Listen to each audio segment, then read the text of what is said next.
everybody go? How did I end up on the floor? I can't find my billfold. I got my keys and my car has been towed. I'm out walking trying to find the ladies looking at me, bro. Always me. Break out the violins.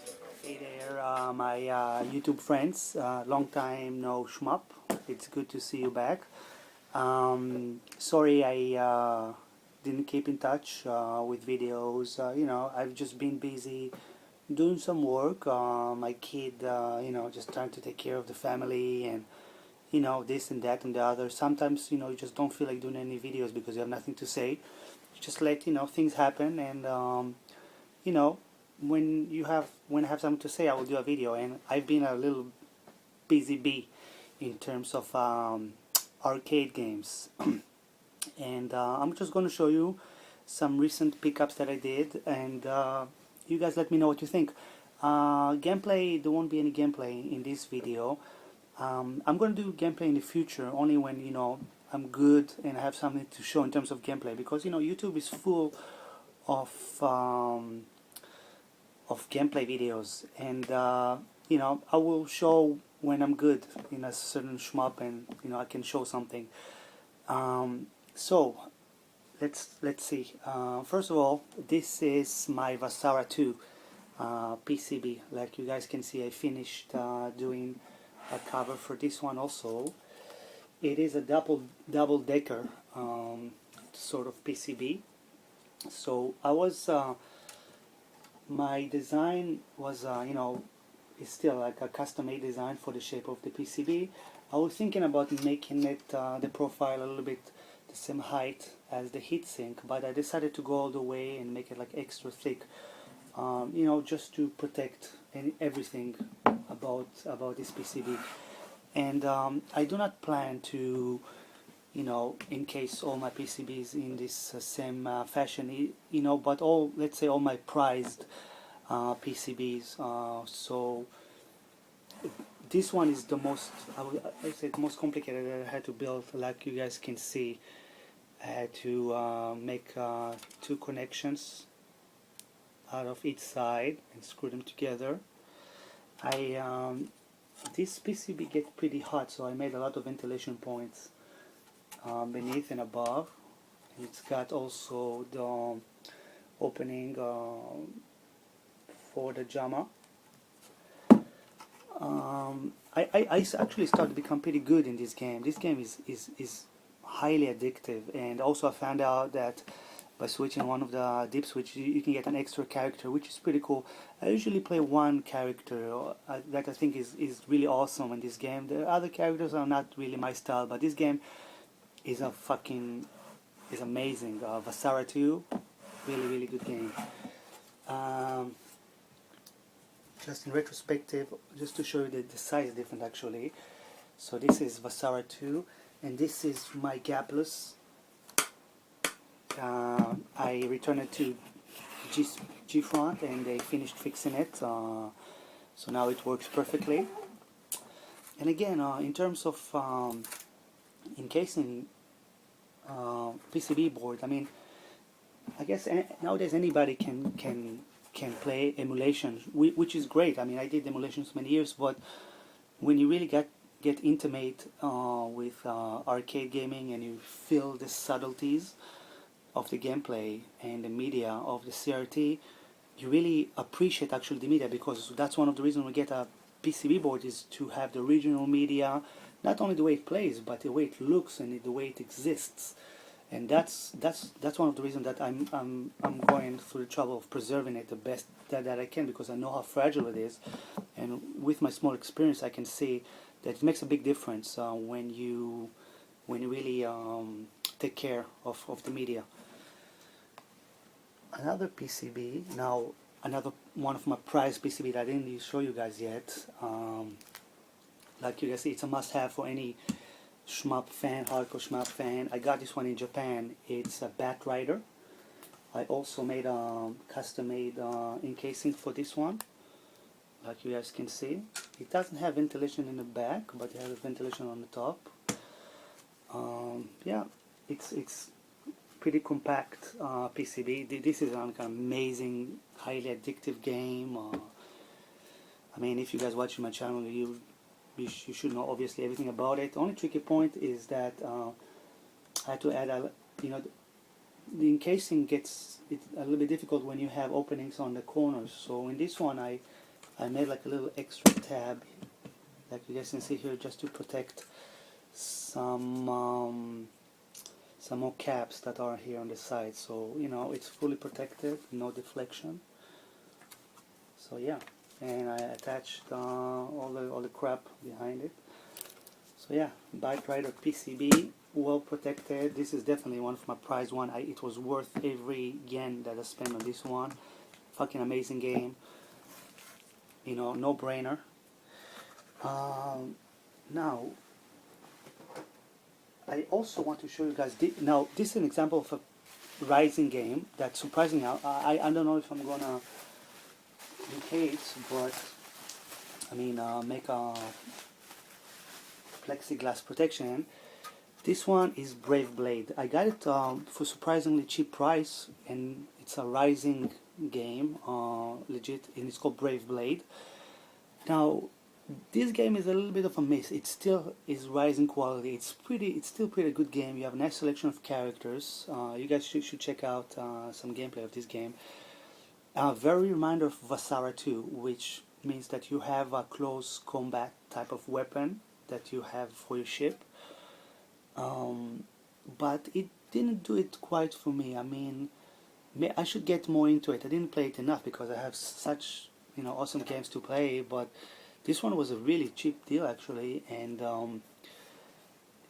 the graphics, the background graphics are 3D based, which it's it doesn't look pretty. I mean, it looks okay, but comparing to intricate 2D sprites and graphics of like Batrider or Battle Garega, I mean, it's it's kind of like showing off, kind of like modern technology, I guess, back in the days, having like 3D graphics, but it just doesn't look good as 2D. But it's still a cool game to play. I mean, it's got a lot of like rising elements in it, so it's a cool piece to have in your collection if you like rising games. But yeah, it's not one of my favorite, but I guess in the future I'm going to encase it. And yeah, another game that I got that I was a little bit disappointed about. I mean, there's a certain PCB that I'm looking for a long time, and I'm not going to tell you what it is yet because I'm going to find it one day. But I really like the games that are shmups, that are vertical and kind of like older, but have still good playabilities, like Galaga 88 or Gapless, this sort of game. But I'm looking for I'm talking about like a little bit older games, let's say from like 90, early 90s. So while looking for that game, I found another game that kind of like I was hoping that will be kind of like similar, and it's a Capcom game, and it's called Varth. And it's a funny that Japanese company will make such a name like as a Varth, because it's pretty much, I don't know how Japanese people can pronounce it. And it was a pretty good deal here in Japan too, and I'm going to show it to you. Now, what's cool about it, the coolest thing about it actually, is that it came with original Capcom encasing, which I think is so cool. It's not a CPS2. CPS2, I got respect for them too because they have a protection casing, but it's not as cool as this one. I think this one is really cool actually. It's really cool. I was surprised. I was like, okay, I'm going to buy this game. I didn't know it was going to come with this when I bought it, and I was so surprised, like, wow, I don't have to encase this one. So, what can I say about this game? Let's have more look about the artwork. Well, from the reviews I read about it, and from the gameplay that I saw, I didn't play it in emulation actually.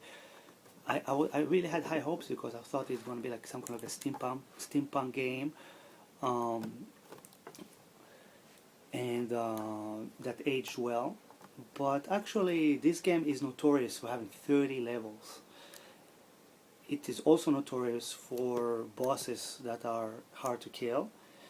It is also notorious for a weird gameplay feature, which is that when you start the game, you can choose if your pods, you get 2 pods on each side, if they're going to stay fixed on the front or they're going to rotate all around you, and they are like automatic kind of parts that kind of like swallow the bullets all around you. So if they fix on the front, the game's kind of boring. I mean, nothing can hit you from the front, and just some stupid mistake can hit you from the side. If you choose the moving parts, then the game become more interesting, and it gets difficult. I mean, honestly, there's a lot of stuff happening. So talking about shifting parts, you can die, but you don't really understand why you die. You know that because there was many enemies on the screen, but not because of like a certain pattern or whatever. Just because you made a mistake, because it's an endurance game. So with that said, I mean, it's still a cool game. I mean, for its time, it's got cool graphics. The music is so. So it's a pleasant game. I mean, it's really, you really feel that it is classic, but it didn't age as well as it could have been. I mean, it just feel like there was some trial and error, and some people with not a lot of experience or with some weird ideas when they made this game. So I'm glad I got it, but it's not. It's kind of like a little bit tedious to play. I enjoyed playing it, though it's a game that in the beginning you say what the fuck, but then you get it. I mean, the game gets really busy, and it's got cool graphics and cool enemies. Don't get me wrong, but all I'm saying is that it could have been so much better. But it's still good. I mean, it's 30 levels. I mean, and it's cool. And it's got all this like funny bonuses, like falling, and you get Ryu from Street Fighter falling and saying Hadouken, as a bonus. A lot of funny things happening in this game, and it is a cool game overall. I'm getting to like it, but it takes time. You gotta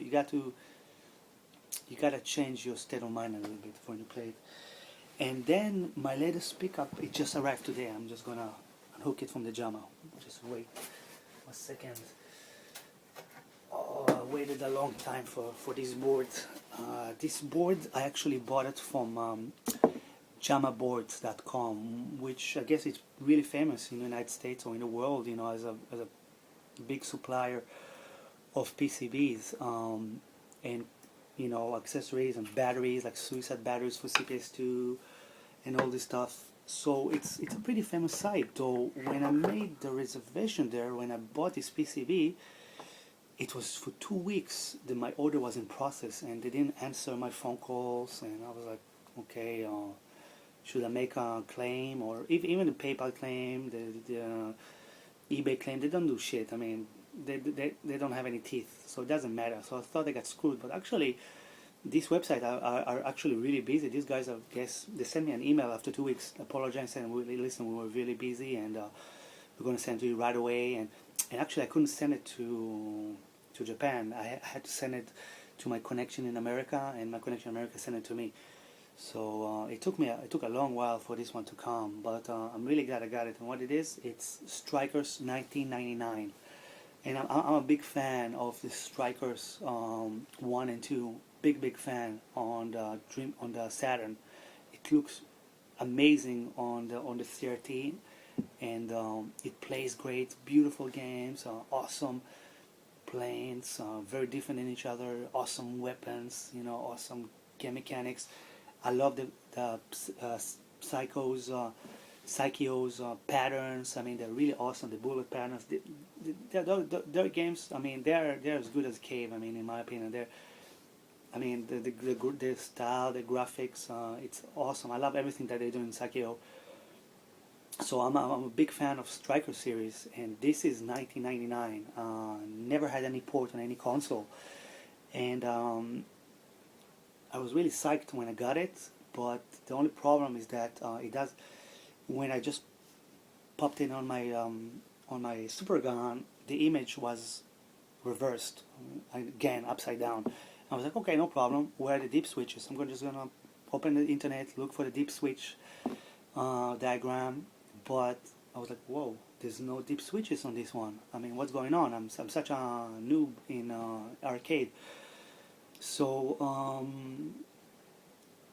I immediately understood that it's something that and I didn't understand. I looked on the internet, and I kind of figured out that some boards, the arcade machine, arcade cabinet has a had a test menu button, a service mode button that is on, that is being launched from the arcade cabinet, and like this you can access all the options.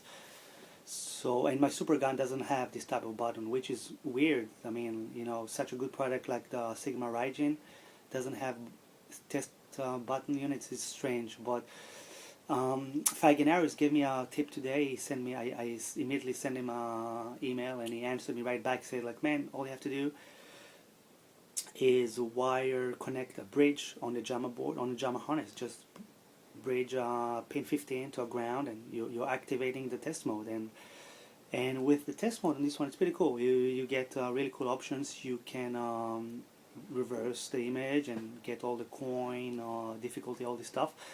And there's also a service code. You can enter numbers as a code. It's really awesome. And you can get the secret character, the secret plane on this one also. Like a Vecera 2, you can add another really cool character.